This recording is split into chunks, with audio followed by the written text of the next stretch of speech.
Audible ആണ് സാറേ. Okay. Audible visible. Hello. Audible ആണ്, വിസിബിൾ ആണ്. Okay madam, thanks. Hi all, good evening. ആളിവിടെ പരിചയപ്പെടുത്തി. എൻ്റെ പേര് നിജിത് രാജ് എന്നാണ്. സ്വദേശം വടകരയിലാണ്. ഏകദേശം 5 year ആയി ഫിജി കാർഡ് എന്ന് പറയുന്ന ബിസിനസ്സിൽ അസോസിയേറ്റ് ചെയ്തിട്ട്. അതിനു മുമ്പ് ചെയ്തുകൊണ്ടിരുന്ന ഒരു മേഖല എന്ന് പറയുന്നത് ഇലക്ട്രിക്കൽ ഫീൽഡ് ആയിരുന്നു. ഞാൻ ഇവിടെ വണ്ടൻ കെവിയിൽ ട്രാൻസ്മിഷനിൽ ടെമ്പററി സ്റ്റാഫായിട്ട് ഒരു 5 വർഷത്തോളം വർക്ക് ചെയ്തു. അതിനുശേഷം അബുദാബിയിൽ ഓയിൽ റിഫൈനറിയിലാണ്, അവിടെ ഇലക്ട്രിക്കൽ ഡിപ്പാർട്ട്മെന്റിലായിരുന്നു വർക്ക് ചെയ്തുകൊണ്ടിരുന്നത്. ആ ഒരു ടൈമിൽ എൻ്റെ ഒരു സുഹൃത്ത് വഴിയാണ് ഫിജി കാർഡ് എന്ന് പറയുന്ന ഈ ഒരു ബിസിനസ്സിലേക്ക് ഞാൻ ആദ്യമായിട്ട് വന്നത്. അപ്പൊ നിങ്ങൾ ഒരുപാട് കാര്യങ്ങൾ നിലവിൽ സാജൻ സന്തോഷ് സാർ നിങ്ങളെ മുന്നിൽ പ്രസന്റ് ചെയ്തു, പ്ലാൻ പ്രസന്റേഷനിലൂടെ തന്നെ. അതിൽ നമ്മൾ കേട്ടൊരു പേരുണ്ട്, ചെമ്മണ്ണൂർ ഗ്രൂപ്പ് എന്ന് പറയുന്ന. ഏകദേശം 162 വർഷം അല്ലെ പാരമ്പര്യം എക്സ്പീരിയൻസ് ഉള്ള വലിയൊരു ബിസിനസ് ഗ്രൂപ്പാണ് ചെമ്മണ്ണൂർ ഗ്രൂപ്പ് എന്ന് പറയുന്നത്. ഈ ഒരു പേര് കേട്ടത് കൊണ്ട് തന്നെയാണ്, അല്ലെ ഈ ഒരു ട്രസ്റ്റബിൾ ആയിട്ടുള്ള പേര് കേട്ടത് കൊണ്ട് തന്നെയാണ് ഞാൻ ഫിജി കാർഡിലേക്ക് സ്റ്റാർട്ടിങ്ങിൽ കടന്നു വരുന്നത്. അന്ന് വരുന്ന സമയത്ത് എന്നെ സംബന്ധിച്ചിടത്തോളം ഈ സ്ക്രീനിൽ ഞാനിങ്ങനെ സ്ക്രോൾ ചെയ്ത് നോക്കുന്ന സമയത്ത് ഒരുപാട് സാധാരണക്കാർ ഒരുപാട് ആളുകളെ ഞാനിങ്ങനെ കാണുന്നുണ്ട്. നിങ്ങളിൽ ഒരാൾ തന്നെയായിരുന്നു ഞാനും, അല്ലെ ഒരാൾ തന്നെയാണ് ഞാനും.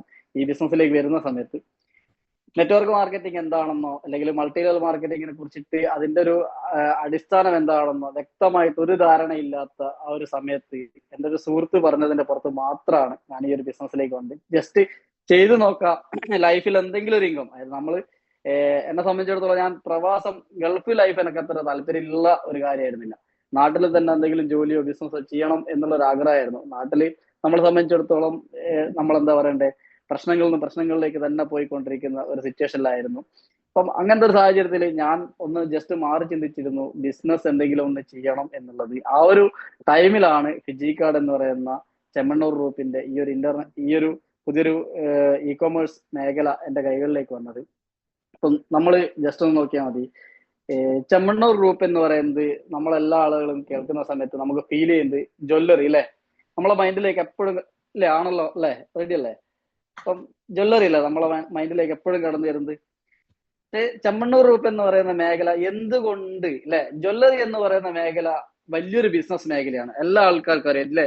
ഇപ്പം അനുദിനം സ്വർണത്തിന്റെ വില കൂടിക്കൊണ്ടിരിക്കുന്നതാണ്. ഒരു നഷ്ടം വരാൻ വേണ്ടി സാധ്യത അല്ലെ, വെച്ച് കഴിഞ്ഞാൽ പാഴായി പോകുന്ന അല്ലെ, ഡേറ്റ് എക്സ്പയറി ആവുന്ന സാധനം ഒന്നല്ല സ്വർണം എന്ന് പറയുന്നത് അല്ലെ. അത്രയും നമ്മൾ ചെയ്തു തുടങ്ങിക്കഴിഞ്ഞാൽ ലാഭം കൊയ്തുകൊണ്ടിരിക്കാൻ വേണ്ടി പറ്റുന്ന ഒരു ബിസിനസ് ആണ് ജ്വല്ലറി എന്ന് പറയുന്നത്. അപ്പൊ ഈ ഒരു മേഖലയിൽ നിന്ന് എന്തുകൊണ്ട് ചെമ്മണ്ണൂർ ഗ്രൂപ്പ് എന്ന് പറയുന്ന ഈ ഒരു ഗ്രൂപ്പ് ഇ കൊമേഴ്സ് മേഖലയിലേക്ക് കടന്നു വന്നു അല്ലെ, ഞാൻ ചിന്തിച്ചൊരു കാര്യമാണ്. ഞാൻ ജസ്റ്റ് ഇ കൊമേഴ്സ് അല്ലെങ്കിൽ network marketing, multi level marketing എന്നൊക്കെ നമ്മൾ വിശേഷിപ്പിക്കുന്ന ഈ ഒരു മേഖല എന്താണ് എന്ന് നിങ്ങൾക്ക് ഡീറ്റെയിൽഡ് ആയിട്ട് പറഞ്ഞു തരാം. കൂടുതലായിട്ട് ടൈം എടുക്കുന്നില്ല. എന്നാൽ പോലും ഇന്ന് നമ്മൾ കാണുന്ന ലോകരാജ്യങ്ങളിൽ പല വികസ്വര രാഷ്ട്രങ്ങളെയും വികസിത രാഷ്ട്രങ്ങളാക്കി മാറാൻ വേണ്ടിയിട്ട് സഹായകരമായ ബിസിനസ് മേഖലകളിൽ ഒരു മേഖലയാണ് നെറ്റ്വർക്ക് മാർക്കറ്റിംഗ് എന്ന് പറയുന്ന മൾട്ടി ലെവൽ മാർക്കറ്റിംഗ് എന്ന് പറയുന്ന മേഖല. ഈ ഒരു മേഖലയുടെ ഹിസ്റ്ററി നോക്കുകയാണെങ്കിൽ ഏകദേശം 1940-കളിൽ അമേരിക്കയിലാണ് ഇത് രൂപം കൊണ്ടത്. അമേരിക്ക എന്ന് പറയുന്ന രാജ്യത്ത് നേരത്തെ സാജൻ സാർ പ്ലാൻ പ്രസന്റേഷൻ ചെയ്യുന്ന സമയത്ത് പറഞ്ഞിട്ടുണ്ട്, അമേരിക്കയിൽ ഒരു 32 കോടി ജനങ്ങൾ മാത്രമേ ഉള്ളൂ. അവിടെ ഏകദേശം 30 ലക്ഷത്തിന് മേല സെയിൽ ഇ കൊമേഴ്സ് മേഖലയിൽ നടക്കുന്നുണ്ട് എന്നുള്ളത്. അപ്പം ഈ ഒരു മേഖലയിൽ ഇ കൊമേഴ്സ് എന്ന് പറയുന്ന മേഖല അമേരിക്കയിൽ ഉടലെടുത്ത അല്ലെങ്കിൽ തുടക്കം കുറിച്ച സമയത്ത് ആ രാജ്യത്തിന്റെ സാമ്പത്തിക സ്ഥിതിയിലും തൊഴിലില്ലായ്മയിലും കൊണ്ടുവന്ന വലിയ സ്വാധീനത്തെ ലോക രാജ്യങ്ങൾ നോക്കിക്കണ്ടു എന്നുള്ളതാണ്. ഏകദേശം 130 കോടിക്ക് മുകളിൽ ജനങ്ങളുള്ള രാജ്യമാണ് നമ്മുടെ ഇന്ത്യ എന്ന് പറയുന്നത്. ഈ ഇന്ത്യയുടെ പ്രത്യേകത എന്താ? ഇന്ത്യയില് പണക്കാരൻ എപ്പോഴും പണക്കാരനായിക്കൊണ്ടേയിരിക്കും, സാധാരണക്കാരൻ ദരിദ്രൻ എപ്പോഴും ദരിദ്രനായിക്കൊണ്ടും പണക്കാരൻ വീണ്ടും വീണ്ടും പണക്കാരനായിക്കൊണ്ടിരിക്കുന്ന ഒരു സമ്പ്രദായമാണ് കാലങ്ങളോളമായിട്ട് ഇന്ത്യയിൽ നടന്നുകൊണ്ടിരിക്കുന്നത്. റെഡി അല്ലേ? അല്ലേ? നെറ്റ്വർക്ക് മാർക്കറ്റിംഗ് എന്ന് പറയുന്നത്, മൾട്ടി ലെവൽ മാർക്കറ്റിംഗ് എന്ന് പറയുന്നത് ഒരു ഉൽപ്പന്നം, ഒരു സാധനം നമ്മൾ വാങ്ങിച്ചിട്ട് അതിന്റെ ഗുണമേന്മ നമ്മൾ തിരിച്ചറിഞ്ഞിട്ട് അത് നമുക്ക് മറ്റുള്ള ആളുകളിലേക്ക് റെഫർ ചെയ്ത് അവിടെ നടക്കുന്ന സെയിലിന്റെ അല്ലെങ്കിൽ അവിടെ നടക്കുന്ന ബിസിനസിന്റെ കമ്മീഷൻ നമുക്ക് മേടിക്കാൻ വേണ്ടി പറ്റുന്ന ഈ ഒരു മേഖല ഇന്ന് ഇന്ത്യയിൽ മൾട്ടി ലെവൽ മാർക്കറ്റിംഗ് എന്ന് പറയുന്ന മേഖല ഇന്ത്യൻ ഗവൺമെന്റിന്റെ സെബി അല്ലെ, സെക്യൂരിറ്റി അല്ലെ, സെബിയുടെ ഫുൾ നെയിം എന്ന് പറയുന്നത് ജസ്റ്റ് എനിക്ക് ഓർമ്മയില്ല, അപ്പൊ നിങ്ങൾ സെർച്ച് ചെയ്ത് നോക്കിയാൽ മതി ഗൂഗിളിൽ. സെബി എന്ന് പറയുന്ന ഒരു നിയമപരിരക്ഷയുടെ അണ്ടറിലാണ് ഇന്ന് നിലവിൽ നമ്മളെ ഇ കൊമേഴ്സ് മേഖല, മൾട്ടി ലെവൽ മാർക്കറ്റിംഗ് എന്ന് പറയുന്ന മേഖല പ്രവർത്തിച്ചുകൊണ്ടിരിക്കുന്നത്. ഏകദേശം 2015 തോന്നുന്നു, എന്റെ ഒരു ഓർമ്മ ശരിയാണെങ്കിൽ 2015 ജൂലൈ 29 ആ ഒരു ഡേറ്റില് നമ്മളെ കേരളത്തില് ഏകദേശം 140ഓളം MLA മാർ ഏകകണ്ഠേന ഒരു ബില്ല് പാസ്സാക്കി കേരള ഗവൺമെന്റില് network marketing, multi level marketing എന്ന് പറയുന്ന മേഖലയ്ക്ക് ഒരു നിയമം വന്നു, അല്ലെങ്കിൽ അത് ഒരു നിയമത്തിന്റെ അണ്ടറിലേക്ക് വന്നു. ഇന്ന് ലീഗലായിട്ടുള്ള പ്രൊഡക്റ്റ് സെയിലിംഗ് കമ്പനികൾ പ്രവർത്തിക്കുന്ന സിവിൽ സപ്ലൈസ് വകുപ്പിന്റെ അണ്ടറിലാണ്. പക്ഷെ നമ്മൾ നോക്കിയാൽ മതി, നമ്മളെ കേരള ഗവൺമെന്റ് അല്ലെങ്കിൽ നമ്മളെ സമൂഹം അല്ലെ ഇന്ത്യൻ സമൂഹം ഇന്ന് ലോകരാജ്യങ്ങളിൽ ഏറ്റവും കൂടുതൽ ജനസംഖ്യയുള്ള രാജ്യം നേരിട്ടുകൊണ്ടിരിക്കുന്ന ഏറ്റവും വലിയ പ്രതിസന്ധി എന്താന്ന് പറഞ്ഞു കഴിഞ്ഞാല് തൊഴിലില്ലായ്മയും തൊഴിൽ മേഖലകളിലുള്ള ചൂഷണമാണ്. ക്ലിയർ അല്ലേ? റെഡി അല്ലേ? ഒരുപാട് ആളുകൾക്ക് തൊഴിലില്ല, ഒരുപാട് ആളുകൾക്ക് തൊഴിൽ മേഖലകളിൽ ചൂഷണം ചെയ്യപ്പെട്ടുകൊണ്ടിരിക്കുകയാണ് എന്നുള്ളതാണ്. നമ്മൾ മുമ്പ് കണ്ടിരുന്ന പല ജോലി അല്ലെ പല മേഖലകളും ഇന്ന് നിലവിലില്ല അല്ലെ. സാധാരണക്കാരൻ ചെയ്തുകൊണ്ടിരുന്ന കെട്ടിട നിർമ്മാണ മേഖലയാണെങ്കിലും കൃഷി മേഖല അല്ലെ കാർഷിക മേഖലയാണെങ്കിലും അതേപോലെ തന്നെ നമ്മുടെ കേരളത്തിന് വലിയ രീതിയിൽ സമ്പന്നതയിലേക്ക് കൊണ്ടുവന്ന ഒരു മേഖലയാണ് പ്രവാസം, ഗൾഫ് മേഖല. റെഡി അല്ലേ? ഞാൻ പറയുന്നതിൽ എന്തെങ്കിലും തെറ്റുണ്ട്? എന്നെക്കാളും പ്രായമുള്ള ആൾക്കാരെ ഈ സ്ക്രീനിൽ കാണുന്നുണ്ട്. നിങ്ങളൊന്നും ആലോചിച്ച് നോക്കി ഞാൻ പറഞ്ഞതിൽ എത്രത്തോളം സത്യം ഉണ്ട് എന്നുള്ളത്. ഇന്ന് പ്രവാസ ലോകം എന്ന് പറയുന്നത്, എനിക്കറിയാം ഞാൻ ഒരു പ്രവാസിയായിരുന്നു, പ്രവാസ ലോകം എന്ന് പറയുന്നത് പോലും താഴോട്ടേക്ക് പോയി.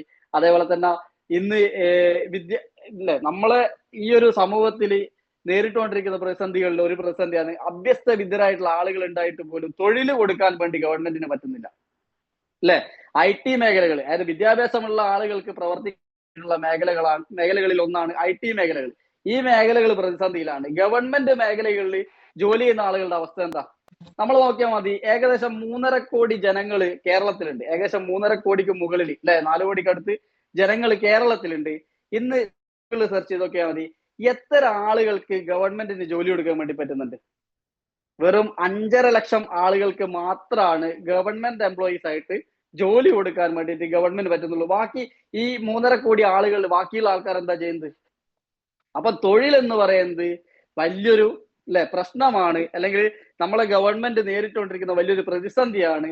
ഒരുപാട് വിദ്യാഭ്യാസമുള്ള ആളുകൾ ഉണ്ടായിട്ടും ഈ ഒരു സാഹചര്യത്തിലാണ് ഇ കൊമേഴ്സ് എന്ന് പറയുന്ന മൾട്ടി ലെവൽ മാർക്കറ്റിംഗ് എന്ന് പറയുന്ന മേഖല ഇന്ത്യയിലേക്ക് കടന്നു വന്നത്. ഈ മൾട്ടി ലെവൽ മാർക്കറ്റിംഗിന്റെ പ്രത്യേകത എന്താ? നമ്മുടെ KPMG, ഫിക്കി നമ്മളെപ്പോഴും ന്യൂസിലൊക്കെ കേട്ടിട്ടുണ്ടാവും KPMGയുടെ റിപ്പോർട്ട് പ്രകാരം. അതേപോലെ തന്നെ KPMGയുടെ റിപ്പോർട്ട് പ്രകാരം ഇന്ന് ഏകദേശം 58% ലേഡീസും അതേപോലെ തന്നെ 42% യുവജനങ്ങളും ഈ ഒരു മേഖലയിലേക്ക് വരാൻ വേണ്ടി, അതായത് ഭാവിയിൽ വരാൻ വേണ്ടിയിട്ട് സാധ്യതയുണ്ട് എന്നാണ് പുതിയ പഠന റിപ്പോർട്ട്. അത്രത്തോളം പ്രസക്തിയുള്ള ഒരു മേഖലയാണ് മൾട്ടി ലെവൽ മാർക്കറ്റിംഗ് എന്ന് പറയുന്നത്. ഇപ്പൊ ഞാൻ ചോദിച്ചുള്ള മറുപടിയല്ലേ, എന്തുകൊണ്ട് നെറ്റ്വർക്ക് മാർക്കറ്റിംഗ് എന്ന് പറയുന്ന മേഖലയിലേക്ക് ചെമ്മണ്ണൂർ ഗ്രൂപ്പ് കടന്നു വന്നു അല്ലെ? വലിയൊരു പ്രസക്തിയുള്ള കാലഘട്ടത്തിന്റെ ട്രെൻഡ് ആയിട്ടുള്ള അല്ലെ, സമയത്തിനൊപ്പമോ സമയത്തിന് മുന്നെയോ സഞ്ചരിച്ച ആളുകൾ മാത്രമാണ് ജീവിതത്തിൽ സക്സസ് ആയിട്ടുള്ളത്. ചെമ്മണ്ണൂർ ഗ്രൂപ്പ് അത്രയേ ആയിട്ടുള്ളൂ. അതായത് ചെമ്മണ്ണൂർ ഗ്രൂപ്പ് എന്ന് പറയുന്നത് ഇന്റർനാഷണൽ ലെവലിൽ ബിസിനസ് ഉള്ള അല്ലെ ഒരു ടീമാണ്. ആ ഒരു ടീം ചെയ്തതും ഇത്ര തന്നെയാണ്. ഏതൊരു സാധാരണക്കാരനും അല്ലെ ഇവിടെ വന്നുകൊണ്ട് പ്രത്യേകിച്ച് വലിയ ഇൻവെസ്റ്റ്മെന്റുകൾ ഒന്നും ഇല്ലാണ്ട് ചെയ്യുന്ന ജോലിക്കൊപ്പം വേണമെന്നുണ്ടെങ്കിൽ ചെയ്യുന്ന ജോലിക്കൊപ്പം ചെയ്യാൻ വേണ്ടി പറ്റുന്ന ഒരു സാഹചര്യമുള്ള നല്ല ഫ്ലെക്സിബിലിറ്റി ഉള്ള ബിസിനസ് ആണ് മൾട്ടി ലെവൽ മാർക്കറ്റിംഗ് എന്ന് പറയുന്നത്. എന്നെ സംബന്ധിച്ചിടത്തോളം ഞാൻ എൻ്റെ ലൈഫിൽ പ്രൊഫഷണലായി കണ്ടൊരു മേഖലയായിരുന്നു ഇലക്ട്രിക്കൽ എന്ന് പറയുന്നത്. ഞാന് അത്യാവശ്യം ചെറിയൊരു വയസ്സിൽ തന്നെ ഈ ഒരു മേഖലയിൽ വന്ന ഒരാളാണ്. ഭയങ്കരമായിട്ട് ഫാഷനായി കണ്ടുകൊണ്ട് ഇലക്ട്രിക്കലിന്റെ നോർമൽ വീടിന്റെ ഹൗസ് വയറിങ്ങും കാര്യങ്ങളൊന്നുമല്ല, അതിന്റെ ഓപ്പറേറ്റിംഗ് കൺട്രോളിംഗ് പാർട്ടുകളും അത് ഒരുപാട് കാര്യങ്ങളുണ്ട്. ആ ഒരു മേഖലയിൽ ഭയങ്കരമായിട്ട് സ്റ്റഡി ചെയ്തുകൊണ്ട് അബുദാബി ഓയിൽ റിഫൈനറിയിൽ നല്ലൊരു പോസ്റ്റിലൊക്കെ ഇരുന്ന് വർക്ക് ചെയ്തുകൊണ്ടിരുന്ന ഒരാളായിരുന്നു ഞാൻ. ഒരു 5 വർഷമായിട്ട് എൻ്റെ 28ാമത്തെ വയസ്സിലാണ് നെറ്റ്വർക്ക് മാർക്കറ്റിംഗ് എന്ന് പറയുന്ന ഈ ഒരു മേഖലയിലേക്ക് കടന്നു വന്നത്. നിങ്ങൾ നോക്കിയാൽ മതി, ഒരു യുവാവിനെ സംബന്ധിച്ചിടത്തോളം ഒരു ജീവിതത്തിലെ നിർണായകമായിട്ടുള്ള കാലഘട്ടമാണ് അല്ലെ 28 എന്നൊക്കെ പറയുന്ന ഏജ്. റെഡി അല്ലേ? ആ ഒരു കാലഘട്ടത്തിൽ കടന്നു വന്ന് ഇന്ന് 34 ആയി. 33-34 വയസ്സിലേക്ക് കടന്നു പോകുന്നു. ഈ ഒരു കാലഘട്ടം വരെ ഞാനിവിടെ നിന്ന് പോകണം എന്നുണ്ടെങ്കിൽ ഈ മേഖലയ്ക്ക് കാര്യം ഉണ്ടാവണ്ടേ അല്ലേ? എന്റെ അക്കൗണ്ടിലേക്ക് എന്തെങ്കിലും വരുന്നുണ്ടെങ്കിലല്ലേ ഞാൻ ഈ മേഖലയിൽ പിടിച്ചേക്കുള്ളൂ, അല്ലെ? റെഡി അല്ലേ? അപ്പം സാധാരണക്കാരൻ മാത്രമാണ് ഞാൻ. എന്റെ ജീവിതത്തിൽ ഒരുപാട് ആഗ്രഹങ്ങൾ ഉണ്ടായിരുന്നു. ജീവിതത്തിൽ എവിടെയെങ്കിലും എത്തണം, അല്ലെങ്കിൽ സക്സസ് ആവണം. എപ്പോഴും എന്റെ കുട്ടിക്കാലത്തൊക്കെ എനിക്ക് പ്രത്യേകിച്ച് വലിയ വീടൊന്നും ഇല്ലായിരുന്നു. ചെറിയൊരു ഷെഡിലായിരുന്നു പഠിക്കുന്ന കാലത്തൊക്കെ. 8ാം ക്ലാസ് 9ാം ക്ലാസ് ഒക്കെ. അച്ഛൻ 2001 മരണപ്പെട്ടതാ. ഞങ്ങൾ 3 ആൺകുട്ടികളായിരുന്നു.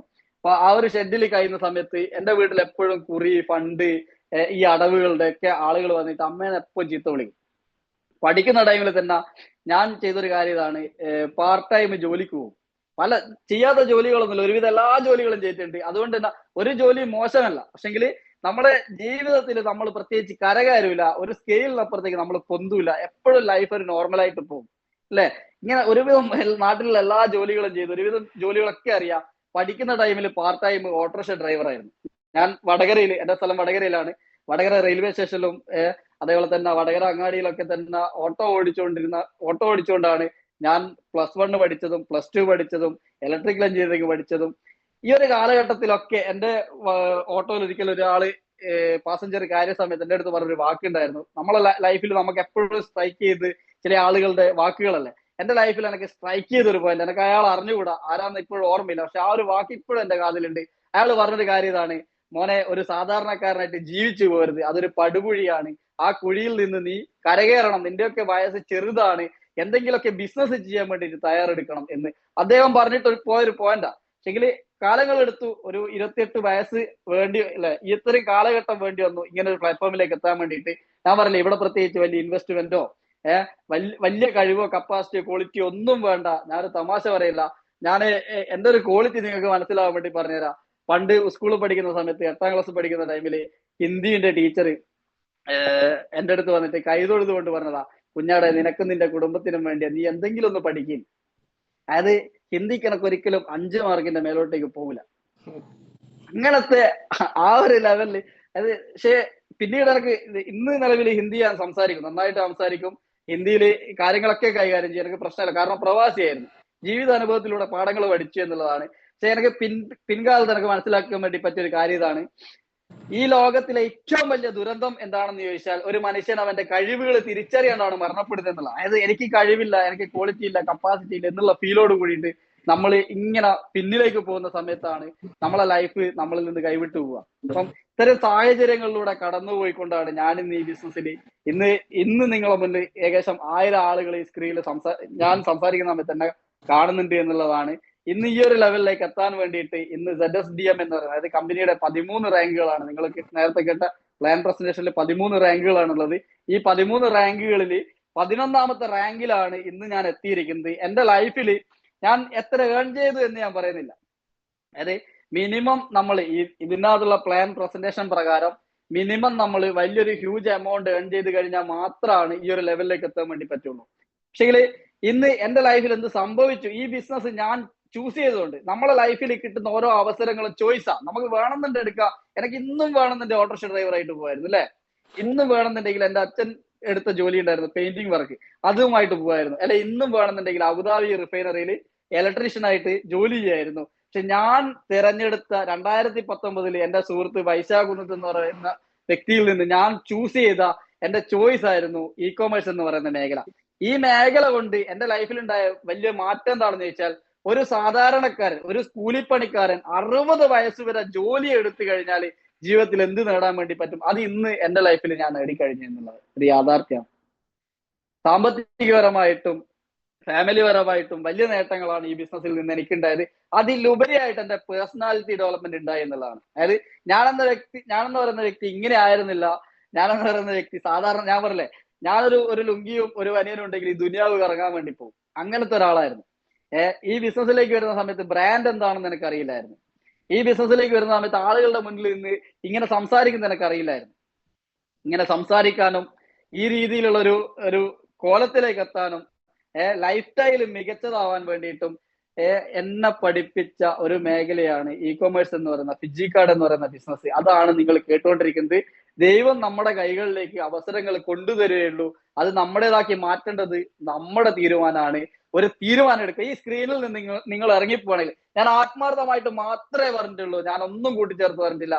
എന്റെ ലൈഫിൽ, എന്റെ ജീവിതത്തിൽ ഉണ്ടായ നേട്ടങ്ങളും എന്റെ ലൈഫിലുണ്ടായ മാറ്റങ്ങളെ കുറിച്ച് മാത്രമേ ഞാൻ നിങ്ങളുടെ അടുത്ത് പറഞ്ഞുള്ളൂ. നിങ്ങൾ ഇന്ന് ഈ സ്ക്രീനിൽ നിന്ന് വിട്ടുപോകുന്ന സമയത്ത് ഒരു തീരുമാനം എടുക്കുക. നിങ്ങളുടെ ഉള്ളിലുള്ള കഴിവിനെ നിങ്ങൾ തിരിച്ചറിയുക. ഇത് അതിന് പറ്റിയൊരു പ്ലാറ്റ്ഫോമാണ്. നമ്മളെപ്പോലുള്ള ഒരുപാട് ആളുകൾക്ക് നല്ല പ്ലാറ്റ്ഫോമുകൾ കിട്ടാത്തതും നല്ല സ്ഥലങ്ങളിൽ എത്തിച്ചേരാത്തതാണ് ഒരു പരിധിക്കപ്പുറത്ത് നമ്മൾക്ക് ഒരു ഉയർച്ചയിലേക്ക് വരാൻ വേണ്ടി പറ്റാത്തത്. അതിന് പറ്റിയ ഒരു പ്ലാറ്റ്ഫോമാണ് fijiga.com എന്ന് പറയുന്നത്. അത് ഏറ്റെടുത്ത് പ്രവർത്തിക്കാൻ വേണ്ടി എല്ലാവരും തയ്യാറാവുക. ഞാൻ കൂടുതൽ വലിച്ചു കിട്ടുന്നില്ല. അപ്പൊ എല്ലാ ആളുകൾക്കും നിങ്ങളുടെ ഈ ഒരു വിലയേറിയ സമയം നിങ്ങളുടെ ലൈഫിൽ യൂസ്ഫുൾ ആകട്ടെ എന്ന് ആശംസിക്കുന്നു. അതുപോലെ തന്നെ സർവേശ്വരൻ എല്ലാ ആളുകളെയും അനുഗ്രഹിക്കട്ടെ എന്ന് പ്രാർത്ഥിക്കുന്നു. അപ്പൊ എല്ലാ ആൾക്കാർക്കും ജീവിതത്തിൽ മികച്ചൊരു ലൈഫ് സ്റ്റൈൽ ഇല്ലേ, ആഗ്രഹങ്ങളും സ്വപ്നങ്ങളും എല്ലാ ആൾക്കാർക്കും ഇല്ലേ അല്ലെ, ആഗ്രഹങ്ങളും സ്വപ്നങ്ങളും എല്ലാ ആളുകൾക്കും ഉണ്ട്. അതിന് പറ്റിയ സാഹചര്യത്തിലേക്ക് എത്തിപ്പെടാൻ വേണ്ടിയിട്ടാണ് ഒരുപാട് ആളുകൾക്ക് പ്രശ്നം. അതിന് പറ്റിയ സാഹചര്യമാണ് ഈ ബിസിനസ് എന്ന് പറയുന്നത്. നിങ്ങൾ ധൈര്യമായിട്ട് കയറി വരിക. അതേപോലെ തന്നെ ഞാൻ ഒരു കാര്യം കൂടി പറയാ, ഒരിക്കലും വന്നു കഴിഞ്ഞാൽ ഇവിടെ കയറി വന്നു കഴിഞ്ഞാൽ ലക്ഷങ്ങളും കോടികളും നേടാൻ വേണ്ടി പറ്റും എന്ന് ഞാൻ പറയുന്നില്ല. ഇവിടെ വന്നിട്ട് നിങ്ങൾ ഈ മേഖലയെ കുറിച്ച് വ്യക്തമായിട്ട് പഠിച്ചിട്ട് നമ്മൾ പ്രവർത്തിക്കാൻ തയ്യാറാണെങ്കിൽ നിങ്ങളുടെ അക്കൗണ്ടിലേക്ക് ലക്ഷങ്ങളും കോടികളും വരും. അത് ഉറപ്പാണ്. കാരണം അത് കണ്ടറിഞ്ഞ ഒരാളാണ് ഞാനെന്ന് പറയുന്ന വ്യക്തി. അപ്പൊ എന്തായാലും എല്ലാ ആളുകൾക്കും വലിയൊരു വിജയാശംസകൾ നേർന്നുകൊണ്ട് ഞാൻ എന്റെ വാക്കുകൾ നിർത്തുകയാണ്. All the best all. Thank you.